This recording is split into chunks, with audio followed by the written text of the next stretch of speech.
말씀 보도록 하겠습니다. 말씀은 창세기 11장입니다.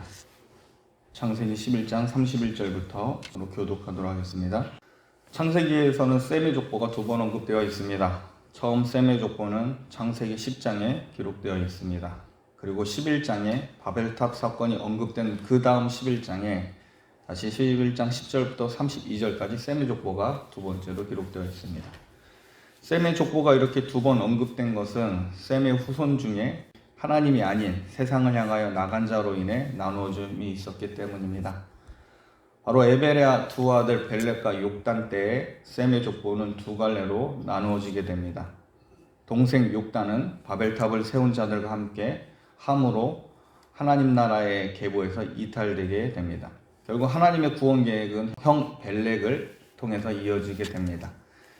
그리고 때가 되어서 하나님은 셈의 후손 중에 갈대아 우르에 살고 있는 아브라함에게 나타나십니다. 이 부분에 대해서 우리 어제 말씀을 잘 살펴봤습니다. 자, 셈의 두 번째 족보가 11장 26절에 마무리가 됩니다. 그러면서 셈의 족보의 한 부분이면서 동시에 아브라함의 직속 가계인 데라의 족보가 11장 27절부터 32절까지 기록되어 있습니다.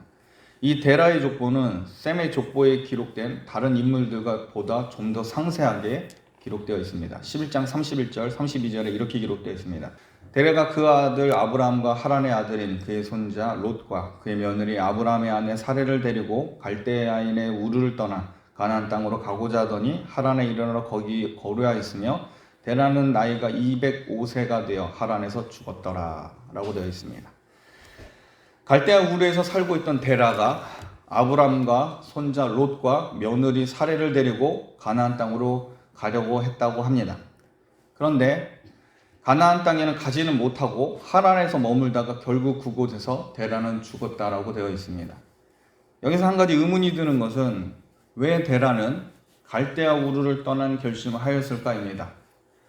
11장 31절에 보면 데라가 자기 식구를 데리고 가나안으로 가기 전에 하란까지 데리고 왔다라고 분명 성경은 기록되어 있습니다.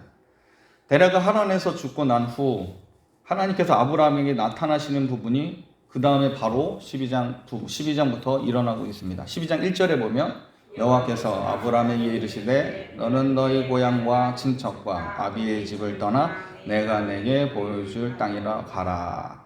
자, 여러분 12장 1절은 하나님께서 아브라함에게 말씀하신 것인데 자, 이 말씀을 하실 때가 아브라함이 어디에 있을 때 말씀하신 것일까요?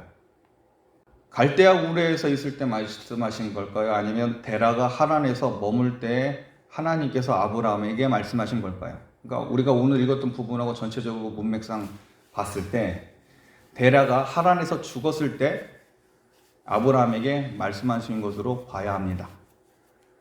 그리고 창세기 12장에서 하나님께서 아브라함이 만난 장소가 하란이었음을 확실하게 나타내는 부분이 창세기 12장 4절입니다. 이에 아브라함이 여호와의 말씀을 따라갔고 롯도 그와 함께 갔으며 아브라함이 하란을 떠날 때에 75세였더라. 자, 4절에 아브라함이 하란을 떠날 때라고 되어 있습니다. 창세기를 근거로 볼 때 아브라함은 하란에서 하나님을 만나서 약속을 받고 가나안으로 간 것으로 볼 수 있습니다. 그런데 우리 대부분 사람들은 하나님께서 직접 갈대아 우르에서 살고 있던 아브라함에게 나타나셔서 말씀하신 것으로 해석을 합니다. 여러분 이것도 분명히 성경에서 나오는 부분입니다. 성경은 하나님께서 갈대아 우르에 있던 아브라함에게 직접 나타나신 것에 대해서 기록하고 있습니다. 사도행전 7장 2절부터 4절에 보면 이렇게 되어 있습니다. 스데반이 이르되 여러분 부형들이여 들으소서 우리 조상 아브라함이 하란에 있기 전 메소포타미아에 있을 때 영광의 하나님이 그에게 보여 이르시되 내 고향과 친척을 떠나 내가 내게 보일 땅으로 가라 하시니 아브라함이 갈대아 사람의 땅을 떠나 하란에 거하다가 그의 아버지가 죽음에 하나님이 그를 거기서 너희 지금 사는 이 땅으로 옮기셨느니라 라고 되어 있습니다. 스데반이 돌에 맞아 순교하기 전에 자기를 정죄하는 자들 앞에서 설교를 합니다. 그 내용 중에 스데반은 우리 조상 아브라함이 하란에 있기 전 메소포타미아에 있을 때 영광의 하나님이 아브라함에게 나타나셨다라고 분명 말하고 있습니다. 그러므로 정리하면 이렇습니다. 하나님께서 갈대아 우르에서 하나님을 만나신 건 사실입니다. 갈대아 우르에서 아브라함을 만나시고 고향을 떠나라고 명령하셨고 하나님의 영광을 마주한 이 아브라함은 곧 아버지 데라에게 이 사실을 알렸고 적극적으로 설득해서 하란까지 올라간 것으로 볼 수 있습니다. 하나님께서 보여주실 땅을 향해서 나아갔는데 갈대아 우르의 영향력이 미치는 마지막 지역이 어디냐? 그게 하란입니다. 이 하란에서 오랫동안 머문 것으로 볼 수 있습니다. 그리고 하란에서 데라가 죽자 다시 하나님은 아브라함이 나타나신 것으로 해석할 수 있습니다. 하나님께서 갈대아 우르와 하란에서 나타나셔서 셈의 축복이자 부속사의 첫 단추를 채울 아브라함에게 말씀하신 것입니다. 12장 1절부터 4절까지 이렇게 기록되어 있습니다. 12장 1절부터 4절에 아브라함의 복에 대한 내용이 나오는데 여호와께서 아브라함에게 이르시되 너는 너의 고향과 친척과 아비지의 집을 떠나 내가 내게 보여줄 땅으로 가라. 내가 너로 큰 민족을 이루고 내게 복을 주어 내 이름을 창대하게 하리니 너는 복이 될지라. 너를 축복하는 자에게는 내가 복을 내리고 너를 저주하는 자에게는 내가 저주하리니 땅의 모든 족속이 너로 말미암아 복을 얻을 것이라 하신지라. 이 아브라함이 여호와의 말씀을 따라갔고 롯도 그와 함께 갔으며 아브라함이 하란을 떠날 때 75세였더라 라고 되어 있습니다. 12장 1절에서 4절까지의 문맥의 구조로 볼 때 하나님께서는 아브라함에게 말씀하신 것과 그 말씀에 대한 아브라함의 순종으로 이 부분이 구분되어 있습니다. 1절에 여호와께서 아브라함에게 이르시되 라고 되어 있습니다. 하나님께서 먼저 아브라함에게 말씀하신 것입니다. 즉 하나님은 계시하시는 분이고 자기 자녀에게 알려주시는 분입니다. 세상 사람들은 하나님을 보여달라고 그러고 하나님이 계시다는 것을 증명해 보라라고 우리에게 말합니다. 그러나 하나님은 옛적부터 말씀하신 분이고 자기를 계시하신 분입니다. 하나님의 계시를 받았다고 하는 자들과 그 증인들은 우리에게 허다하게 많이 있습니다. 하나님의 계시를 받은 자들뿐만 아니라 하나님의 계시가 성취되고 이루어진 것 또한 세계 역사들 속에 드러나고 있습니다. 여러분, 하나님은 교회를 통해 설교자들을 통해 오랫동안 말씀하시지만 세상은 귀를 막아왔습니다.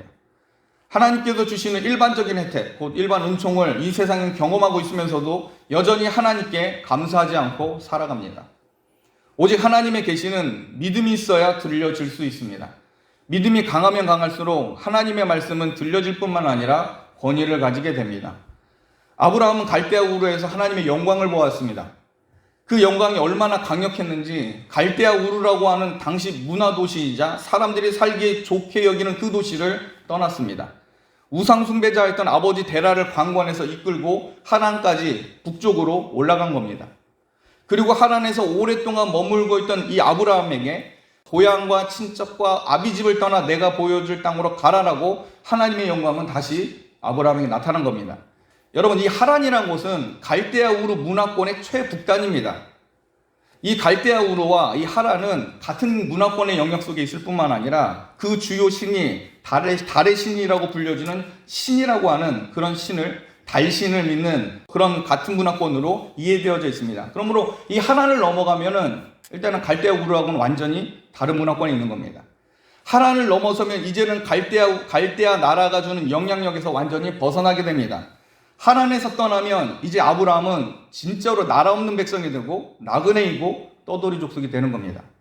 그러므로 하란은 아브라함에게 마지막으로 넘어야 할 고향이고 친척이며 아비와 같은 곳입니다. 여러분, 오늘날 그리스도인들은 하나님의 말씀에 순종하여 세상에서 나그네 위치에서 살아야 합니다. 이 땅이 영원할 것이라고 착각하고 세상이 전부라고 생각하는 자들은 결코 하란을 떠날 수가 없습니다. 아브라함은 하나님의 강력한 영광을 2차례나 걸쳐 보았고 느꼈고 경험했기 때문에 이 하나님의 권위 있는 말씀에 순복하며 세상 나그네 길을 향하는 믿음의 모험을 감행했다라는 겁니다.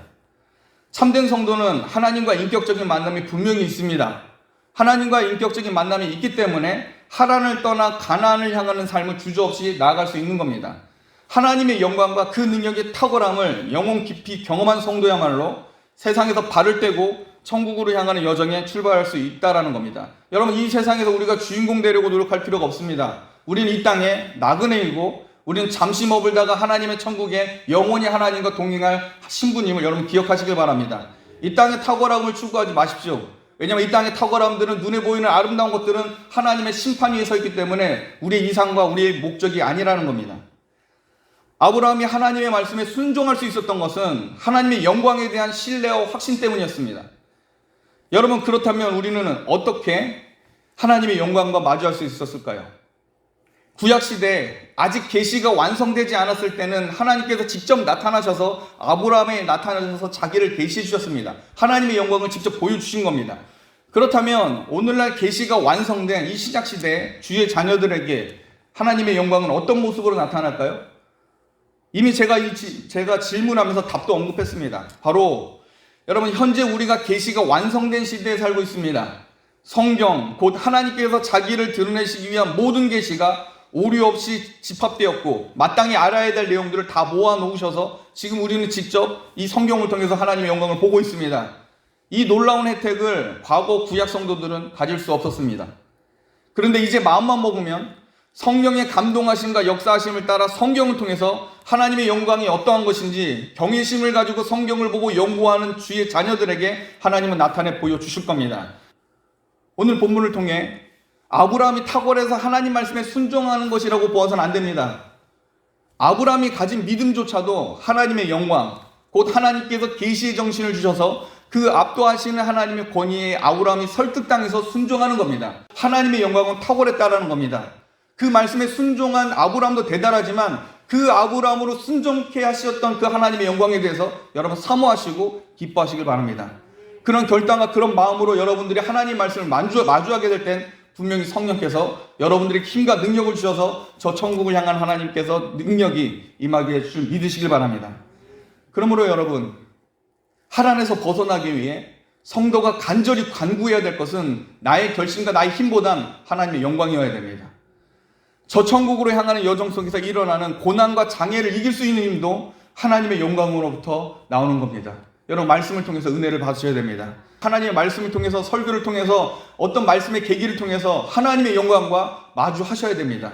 그 놀라운 일들이 일어날 때 하나님은 저 천국을 향한 여정에 여러분들을 인도하시고 붙들어 주실 겁니다.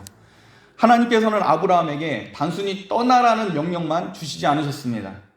축복의 약속도 함께 첨가해 주십니다. 아브라함에게 주신 이 하나님의 축복에 대해서 12장 2절부터 3절에 또한 기록되어 있습니다. 우리 12장 2절 3절 우리 한 목소리를 같이 읽겠습니다. 시작. 내가 너로 큰 민족을 이루고 내게 복을 주어 내 이름을 창대하게 하리니 너는 복이 될지라. 너를 축복하는 자에게는 내가 복을 내리고 너를 저주하는 자에게는 내가 저주하리니 땅의 모든 족속이 너로 말미암아 복을 얻을 것이라 하시니라. 이전에 내게 복을 주어 내 이름을 창대하게 하겠다라고 되어 있습니다. 개혁 성경에는 이렇게 되어 있는데 그렇게 보면 복을 주는 것과 이름을 창대케 하는 것이 한 문장으로 되어 있어 보입니다. 그런데 히브리 성경을 보면 이게 원래 한 문장으로 이어진 게 아니라 서로 구분되어 있습니다. 히브리 성경으로 2절을 좀 더 직역하면 그리고 내가 너로 큰 민족을 이루겠다. 그리고 내가 너에게 복을 주겠다. 이게 따로 구별되어 있습니다. 그리고 내 이름을 창대하게 하겠다. 자, 너는 복이 될지라. 이런 식으로 2절은 직역을 합니다. 자, 이런 상황을 염두에 두고 아브라함이 하나님께 받은 복을 좀 더 분석해 보면 아브라함이 받은 복은 총 7가지 복으로 약속되어 있습니다. 첫 번째 복이 뭐냐면 내가 너를 통해 큰 민족을 이루겠다입니다. 두 번째로는 내가 내게 복을 주겠다. 세 번째는 내가 내 이름을 창대하게 하겠다. 네 번째가 너는 복이 되라. 다섯 번째가 너를 축복하는 자에게 내가 복을 줄 것이다. 여섯 번째가 너를 저주하는 자에게는 내가 저주할 것이다. 마지막으로 일곱 번째는 땅의 모든 족속이 너로 인해 복을 얻을 것이다. 이렇게 되어 있습니다. 아브라함의 이 7가지 복의 내용 중에 좀 더 우리가 지금 중요하게 다룰 복이 하나가 있는데 그게 네 번째 복입니다. 네 번째 복에 보면 하나님께서 아브라함에게 이렇게 얘기합니다. 너는 복이 될지라 라고 합니다. 이 부분은 다른 복들과 좀 더 다릅니다. 명령형으로 되어 있습니다. 너는 복이 될지라 라고 되어 있습니다. 다른 복들은 하나님께서 해 주시겠다라고 되어 있는데 이 네 번째 복만큼은 아브라함이 복이 되어야 할 의무도 전제되어 있습니다. 왜냐하면 하나님께서 아브라함에게 복이 되라라고 선포하시면서 명령하셨기 때문입니다. 그런데 하나님의 이 선포적 명령이 얼마나 강력한 것인지에 대해서는 이미 우리 창세기를 통해서 보았습니다. 창세기 1장을 통해서 우리가 알 수 있는데 여러분, 하나님께서 세상을 만드실 때 하나님께서 어떻게 하십니까? 하나님께서 빛이 있으라라고 선포하시니까 그렇게 명령할 때 빛이 있었습니까? 없었습니까? 있게 됩니다. 빛은 있을 수밖에 없습니다. 빛이 하나님의 명령에 불순종할 수 없을 정도로, 반항할 수 없을 정도로 전지전능하신 하나님의 압도적인 능력과 권위로 빛은 있을 수밖에 없는 겁니다. 이게 바로 선포적 명령입니다. 모든 피조물들이 하나님의 명령에 순종하며 존재하게 되는 겁니다. 그분이 명령하시면 된 줄 믿으시길 바랍니다. 아브라함에게 하나님은 복이 되라 라고 하면 복이 되는 겁니다. 마찬가지로 하나님은 마치 새로운 피조물을 만들어내듯이 아브라함에게 너는 복이 되라라고 명령하십니다. 결코 실패가 없으신 하나님의 명령이기 때문에 아브라함은 분명 복이 되었고 이 복은 또 예수 그리스도를 통해서 완전히 성취되게 됩니다. 여러분, 성도는 하나님의 말씀을 통해 새롭게 된 피조물됨을 믿으시길 바랍니다. 아브라함에게 복이 되라라고 말씀하신 것처럼 하나님은 성도들 향해서 너희는 빛이다, 소금이다 라고 선포하십니다. 하나님은 여러분을 향해서 너희는 새로운 피조물이며 장차 하나님의 나라를 받을 내 자녀다라고 선포하십니다. 여러분, 이러한 하나님의 열심, 이 선포에 감히 반항하고 저항하고 하나님의 뜻을 어그러뜨릴 수 있는 이 세력이 존재할 수 있을까요? 여러분, 없습니다. 하나님은 오늘도 이기십니다. 성도를 향한 하나님의 사랑을 끊고 복이 되라고 명령하신 이 하나님의 선포를 무의미하게 만들 수 있는 존재는 결코 없습니다. 그러므로 말씀을 통해 성도이자 새로운 피조물로 거듭나신 여러분은 복되신 그리스도를 통해서 축복의 성도가 되셔야 합니다. 이것은 하나님의 명령이고 이 명령이 이루어지도록 성부와 성자 하나님은 오순절날 성령을 보내셔서 저와 여러분에게 주 안에서 복이 되게 하셨고 복을 전파하는 새로운 일꾼들로 세워주셨습니다. 그러므로 이 놀라운 축복과 은혜가 여러분들 삶 속에 영원히 이루어지길 주님의 이름으로 축복합니다. 기도하겠습니다.